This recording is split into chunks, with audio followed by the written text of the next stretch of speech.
নমস্কার সবাইকে, ত্রিপুরা পাবলিক অপিনিয়নে আপনাদের স্বাগত। আমি সোমেন রয়েছি আপনাদের সঙ্গে।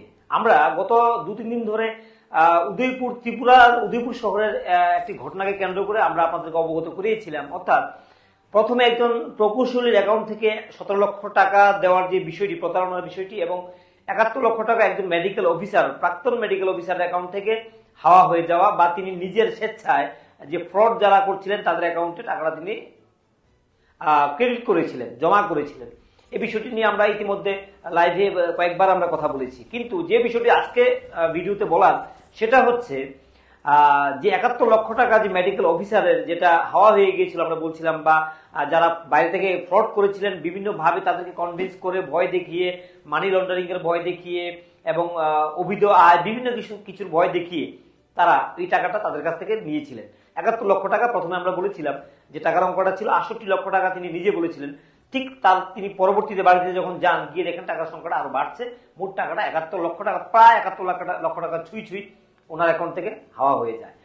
কিন্তু পুলিশের কাছে যখন তিনি জানিয়েছিলেন, পুলিশ যখন তৎপরতা শুরু করে দেয় এবং সাইবার শাখার সঙ্গে যখন যোগাযোগ করে, তারপর কিন্তু ওনার অ্যাকাউন্ট ফ্রিজ করার কারণে 25 লক্ষ টাকা বেঁচে গেছে। অর্থাৎ 71 থেকে কমে সংখ্যাটা 46 লাখ রুপিস ওনার অ্যাকাউন্ট থেকে চলে গেছে, বা তিনি টাকাটা তাদের অ্যাকাউন্টে, যারা বাইরে থেকে বসে অদৃশ্য, যারা দূর থেকে ওপারে, তারা কিন্তু উনাকে কনভিন্স করেছেন, ভয় দেখিয়েছেন, মানি লন্ডারিং থেকে শুরু করে আইনি ভয়, আরবিআই এর ভয়, বিভিন্ন ভয় দেখিয়ে টাকাটা ওনাদের অ্যাকাউন্টে, কয়েকটা অ্যাকাউন্টে জমা করেছেন এবং 7 থেকে 8টি অ্যাকাউন্টে থকে টাকাগুলো জমা হয়েছে এবং এই অ্যাকাউন্টগুলি থেকে টাকা তারা তুলে নিয়েছেন। শেষ পর্যন্ত ফ্রিজ করার কারণে 25 লক্ষ টাকা কিন্তু যিনি চিকিৎসক ছিলেন কেএল ভৌমিক, ইএনটি স্পেশালিস্ট, ওনার অ্যাকাউন্টে টাকাটা কিন্তু বেঁচে গেছে 25 লক্ষ টাকা। অর্থাৎ মোট এখন ওনার লোকসান হয়েছে, বা ওনার পকেট থেকে গেছে, বা ওনার অ্যাকাউন্ট খালি হয়েছে 46 লাখ রুপিস, অর্থাৎ 46 লক্ষ টাকা ওনার অ্যাকাউন্ট থেকে চলে গেছে, বা তিনি নিজে গিয়ে সেই ফ্রড তাদের অ্যাকাউন্টে দিয়েছেন, যেটা ওনাকে ভয় ভীতি দেখানো হয়েছে, ওনাকে জালে ফাঁসানো হয়েছে, যা তিনি করতে বাধ্য হয়েছিলেন।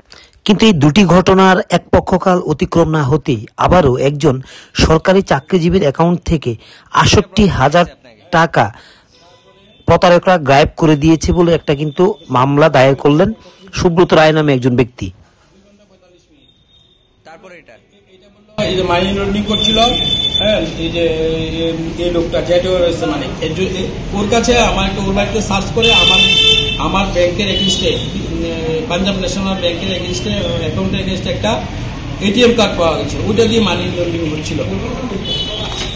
তারপরে এই হলো এই যে মানি লন্ডারিং এর জন্য আমাকে এফআইআর করা হয়েছে আঞ্জলি পুলিশে, মুম্বাই। তারপরে এই যে রিজার্ভ ব্যাংকের কি আছে রুলস রেগুলেশন, কি মানে কি পানিশমেন্ট হতে পারে, এই বিষয়টিকে আপনি প্রথমে থানাতে জানিয়েছিলেন? না, আমি দুপুরবেলা এসেছি, আপনার মানে এই ঘটনা হওয়ার পর। কবে হয়েছে ঘটনাটা? আজকে দুপুরবেলা, হয়তো একটা, না ঘটনাটা হয় 12টা বা 11:30 বাজে।